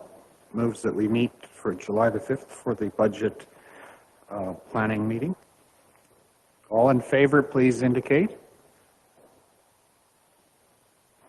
Carried. Thank you. Yeah. Yeah. Holly, go ahead. Do you ever set a second day just in case, or you just always book one day and they just get her done? We've always done the budget planning in a day. Yeah. I mean, if leading into it, the agenda looks like we're going to need another day, we can have that conversation. And the meetings don't have to happen back to back either, right? So we'll be flexible. We know we need at least part of a day to get through the big ticket items. 9 a.m. start? Sure. 9 a.m. start? Okay. 9 o'clock in the morning on July the 5th. Okay. Okay, moving on to 11.6, Newell Pro Rodeo Pancake Breakfast, June the 10th. They could run into a naming problem. Who is Ariana? It's me. I think that's what they're calling the rodeo, right? Yeah. Okay, so we can have a rodeo again and pancake breakfasts. So traditionally, the city and the county have hosted the pancake breakfast on the Friday of rodeo week. This has been happening since 2006. They send us a request for volunteers to help cook the pancakes and serve, and part of that is the county agrees to cover half the costs. So in 2019, which is the last time, the cost was $988.29 each. So what I'm looking for is either you accept the information to participate and cover 50% of the costs, and also indicate at some point whether you're able to participate in the event, and I'll forward the list to the city. So that involves setting up and cooking starting at 6, and then serving starts at 7. Okay, any direction on that? Lynette, please. I'll make a motion that we accept the invitation to participate and cover 50% of the costs. Thank you. Any further discussion? Neil? Does that mean we go in and flip pancakes? Or serve, yeah. Yeah. All 10 of us? Or? Usually, we didn't do all 10 of us. I've done it many times, but Mandatory. it's, it's usually not all 10 of us. But it certainly can be, I'm sure. Yeah, that's right. Municipal Government Act says that it's a must-do, so, yeah. Okay, Adina, please. I just wanted to say that I won't be able to participate on that Friday, just so I'm out. Holly, please. I would love to fry pancakes, but I have to drive to Acadia Valley for a pet meeting, so I have to leave my place at like 7 in the morning. Amanda? I'm in. I'll cook pancakes. Okay, so some of us will do double duty then, just, okay. All in favor of the motion, please indicate. That's carried. Thank you.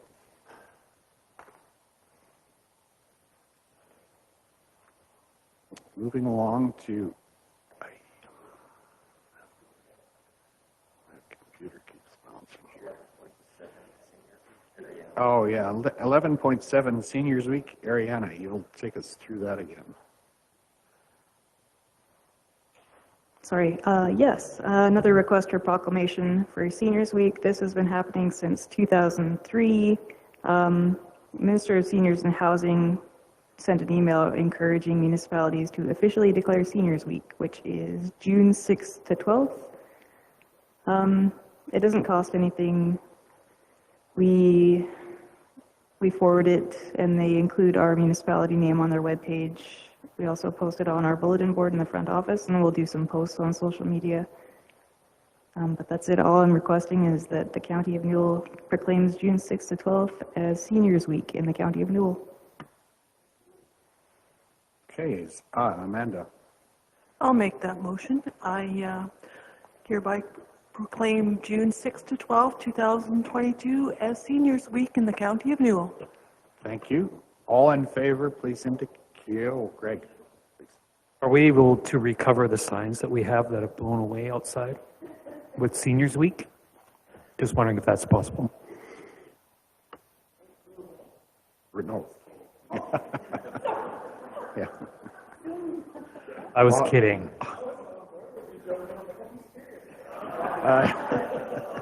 All in favor of the motion, please indicate. That's carried. Opposed? That's carried. Thank you.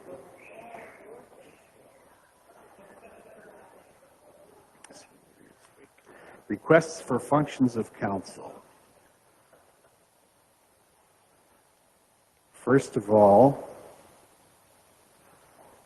rural municipalities of Alberta local government fiscal framework member town hall on May the 25th. That is something that recently came to us, right? And that's a suggestion for a function of council. Is that what you're suggesting? Yes. Are we in favor of that? I think the fiscal framework will be an important item for us going forward, both to understand and also to have some input with regard to how that'll look. I think Matt and I got a questionnaire, I think just this few days ago, and Matt indicated that he got it, and we will respond to the survey with the help of staff to get the answers right, and then be involved in that town hall, right? Is that a virtual? Yeah, okay. So that is a function of council. If we would, are we in favor of that? All in favor of that being a function of council, please indicate. That's carried. Thank you. Holly, please. Are we supposed to try to join in, or a certain council? I know it's good for us to know, but what are we doing with that? If you refer to the item in the agenda package, you will have to sign up for it. So it is all virtual. It would be, I think in terms of context for council, it'll be helpful for you to understand from start to finish of the conversation around how this replacement program for MSI gets designed. This is the province's key program for funding capital in municipalities, and there's some really interesting conversations that I think are going to have.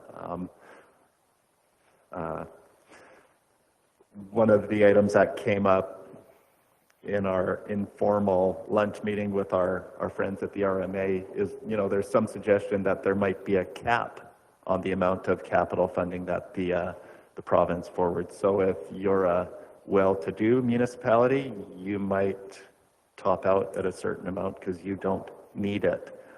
So it's going to be important that our voice is heard on the conversation and that we don't find the County of Newell at a disadvantage because of how conservatively previous councils have budgeted and set aside funds for future asset replacement. So that is something that I know the county is being looked at as a target, that we have healthy reserve levels and you don't want to be punished for your conservative fiscal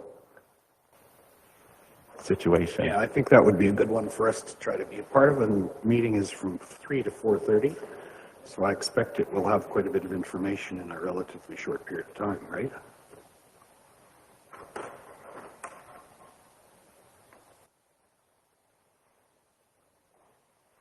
Okay, Municipal Services Business, the Director of Municipal Services, Mr. Mark Harbright, please. Oh, Lynette, sorry. I had a request for function of council. Functions of council, right, that's Sorry. where we're at. The library board, they do, I guess in the past, they've done a board basics where it's basically some instruction for board trustees. It used to be a full day session, but now they're doing it in it's all online and they're doing an hour session for the next few weeks. So I was wondering if I could get it approved as a function of council for me to attend 2 of those sessions and get paid for doing that. Okay, Ellen? I'll make that motion. It's just an hour at a time, did you say? Oh, I'll make that motion. Sure, all in favor that we approve that? That's carried, thank you. Any other functions of council? Neil? We were going to go over at this meeting whether the weekly business breakfast was a function of council for our councilors. Mitch mentioned it again today. Has anybody been to any of those? I was at one, the first one back. No, I haven't been to one. Amanda, did you say, have you been to one? No.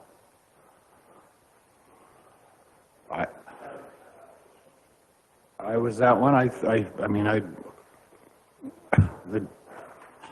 The day I attended it, it worked for me to come in an hour and a half early, so I did. I don't know if I'd come in every week. Is it every week? Weekly? Yeah, I'm not sure. Greg? I think if I were to come in and go to it, I think I'd be coming in more as a business versus as a counselor. I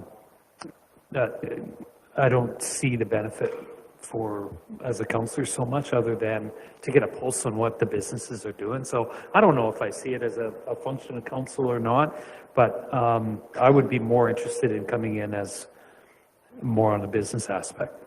Well, and I'll agree that when I attended, I probably spoke more as a business person and was looked at more that way than, the context was not around county business, I would say. More my business,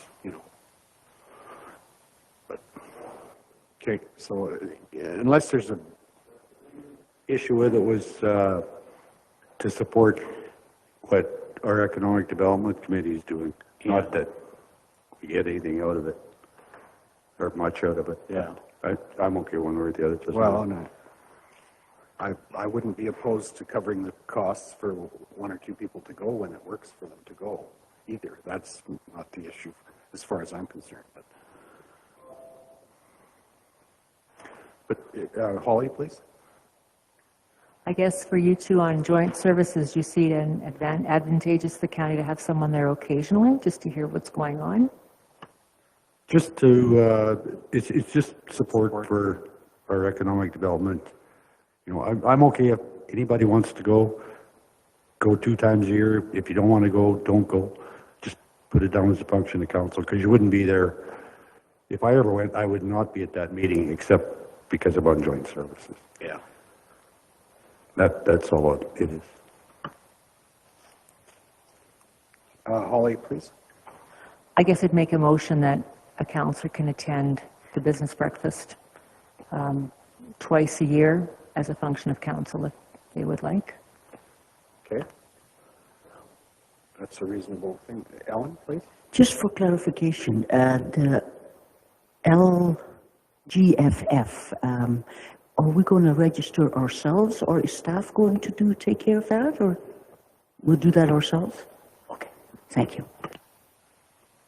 Okay, any further discussion on the motion that's on the floor that councillors can choose to go to 2 of the meetings, the business breakfasts at their choice, twice a year? All in favor of that, please indicate. Opposed?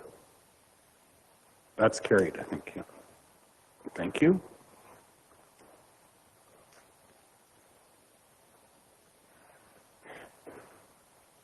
Now we're up to item number 12.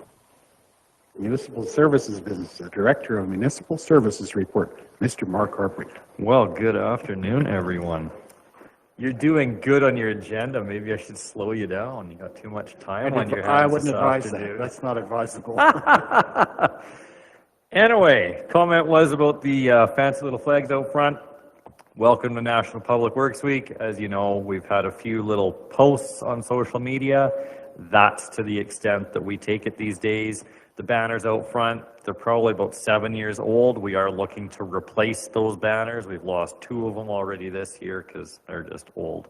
It was back in 2015 when the County of Newell won the first time entry on the national stage, so national being Canada, and we received that international recognition in Phoenix, Arizona that year in front of the Americans as well. So. From the report, you've all got the report. You can see municipal enforcement remains active doing what they do, and the Provincial Justice Transformation Initiative with the Administrative Penalty Information System has seemed to have fallen flat on its face. They are not proceeding with it. They are not moving towards it due to the public consultation that they did at the back end rather than at the front end. And yeah, from what we've learned, it's not proceeding forward whatsoever, and they've actually dispersed their staff out of that department to other things or lost their jobs. So, big changes there. Justice and Solicitor General Office released the updated Peace Officer Policy and Procedure Manual, so the supervisor is busy going through those things to make sure that we remain compliant with everything there. And then you can see that they attended a few courses and their association conference with that. Fleet Services, if you're following along social media, the website, we did have an advertisement out for a mechanic. We did have a candidate accept. They are hoping to start next Tuesday, and we are excited to bring them along because we've been functioning with one mechanic since the retirement of the former supervisor last fall. So that's where we're at with that, and you can see that they're working on their strengths, opportunities, weaknesses, and all that fun stuff in their SWOT. And we'll be working through getting the department in a go-ahead state here as onboarding takes place.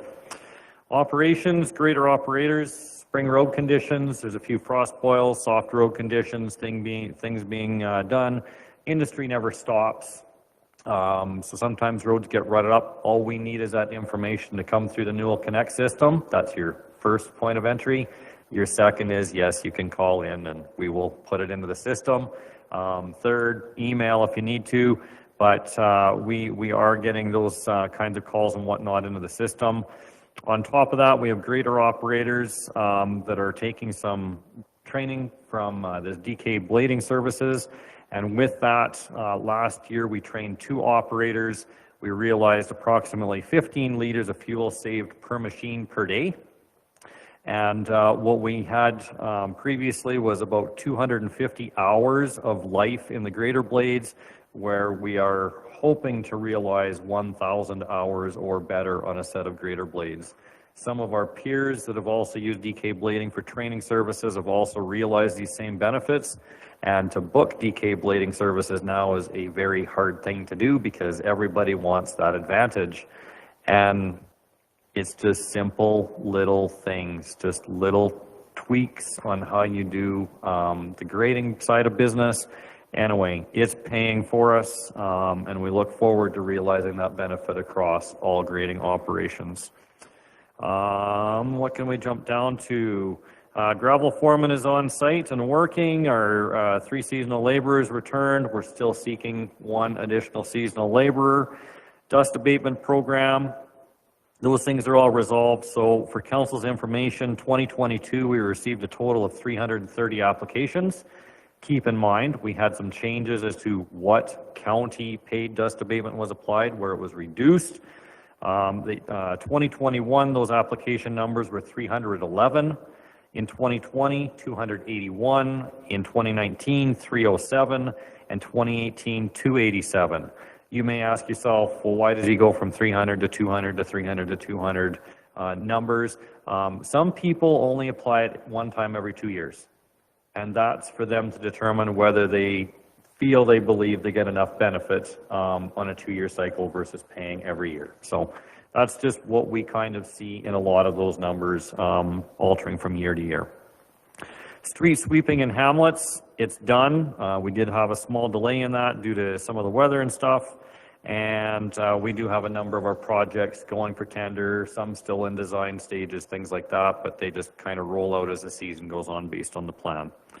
Additionally, hate to bring it up, thankfully there's rain here today, but these high winds still are not being favorable towards Ag Services and ourselves. So when we can finally get a full handle on things, we will get to working on those matters. County Pathway, Kinbrook Connection Pathway Partnership, the concept is in progress. If any of you toured through or were present for the trade show on the weekend, information was available there. The concept, that is a 90-95% state. They are moving forward with the design phase of everything. Working geotechnical and whatnot, there was nothing irregular found in any of that. So working on that, as well as a memorandum of understanding with the Eastern Irrigation District, because they will be giving us a lease for the pathway across their lands, not selling us the land, so working on those terms and conditions. Registrations on CNWP, those numbers are in there for you. 411 out of the 732 were determined to be eligible, and that will be coming back to council for further discussion. Jeff has a number of other things on the go between the request for proposals, engineering services for paved roads that are identified in the report. Rolling Hills truck parking lot, we staked it out, had our own drivers out there to make sure it worked well enough in their opinion to construct as we have it laid out and designed. We have Tilley landfill closure going on the list. North Headgates area redevelopment stuff finally coming to a head with all of that. And then crack sealing of paved roads with a closing date, and then I believe Jeff was going to bring that forward. So other than that, I attended Public Works Supervisor Level 2 training. It's a 3-stage program to that, so sometime in the future I'll take Level 3, and then of course participated with yourselves over the strategic planning session, which was great. It was great to get insight as to what you have for priorities, and I look forward to working on that. Other than that, you can see where the permit activity is. We're back up into kind of our high on things, 235 permits in April. 2017 was the last time that we were up in those numbers in the 200s, particularly 234. So above average on regards there. That's a specific reflection on activity over dimensional loads being moved throughout our region, includes excavators, cats, mud house or mud tanks, all those sorts of things as I've explained before. So if there are any questions from my report, fire away.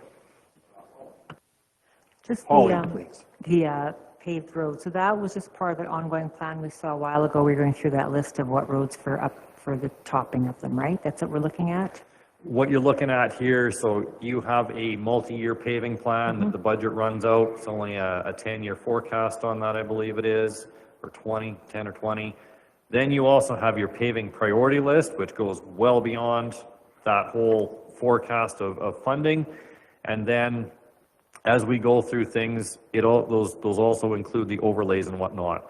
This is some of the preliminary engineering to identify what we need to do strategically to preserve the initial investment in paved roads, how we're going to top them, whether it's a full-blown overlay or a microsurface treatment or something like that. That's what Jeff is getting engineers to review and provide a recommendation to us for.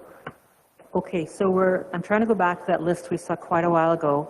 that had all your paving stuff on it. I remember Silver Sage was on it. I thought it was on there only for overlay, but that's not necessarily overlay. Those roads are coming up as likely overlay, but they'll be assessed. Yes. Okay. Absolutely. Just overlay is like the worst case of the best case scenario to get it back. Same thing we did on One Tree Road. Same thing we did on the Kinbrook Access Road. Those were overlays where you put another 50 mils or whatever is recommended on top and any rehabilitation for rutting mitigation or stuff that have happened. But if we can find something more cost effective to put 10, 20-year life back on the surface of that road, that's what we're really trying to look at. Okay, thank you. Holly, one more question. Yeah, second question is frost boils. Are they just, like, can they be repaired by repacking the road, or, because some roads always have frost boils in the same place and some seem to pop up all over. What's the construction behind that? You want a degree in it? Because I don't have a degree in it. I know that we used to spend a lot of money digging up a frost boil here to have it show up over there right next to it the year after. It's really that water getting trapped under the frozen layer of the road and eventually boiling up through the freeze-thaw cycle. Generally, we will try to let things dry out, blade it out, try to get it restored that way. It takes time, and if heavy loads are going to continue to pound it, we're just likely never going to get a handle on it. And then we got to mobilize, go in, dig it all out, and that'll be geotextile fabric, pit run, layer of clay, and then we start graveling everything on top. That gets expensive. It used to be very expensive, so we try to just press pause a little bit, let things try to self-heal, provide some maintenance, add some gravel to try to mix it up and lock it up. But yeah, everybody wrestles with them every year. So, thanks. Adina, please. I'm just wondering, what can we expect from you once you're a level 3?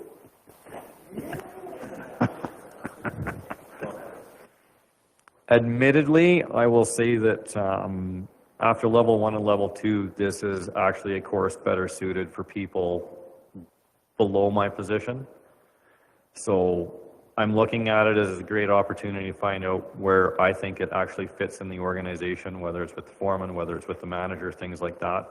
After level 1, I kind of knew I was already there, but it was great to hear from other people in attendance that were kind of the people out in the trenches doing work, understand their experience and whatnot. And a lot of that is what some of these things are, because sometimes the overview of the program isn't enough. If I'm so honest with you, 12 years ago, it probably would have been good for me, because this last session was nothing but speeches and timed speeches, a 10-minute presentation to council, and I stressed more than I needed to, because I just needed to do it my way rather than the instructor's way and get through it. But I don't have my final grade yet, so maybe I didn't pass. Okay, thank you. Motion to approve the municipal services report, please. Lynette. All in favor, please indicate. That's carried. Thank you, Mark. We will go to committee reports and begin with the PCAA conference. Councillor Chrisman, please. The floor is yours. Well, I'm just wondering if this report was included in the package, if everybody has access to it, or do I need to review it? We have it in our package. Thank you. What about the public? Does the public have the package?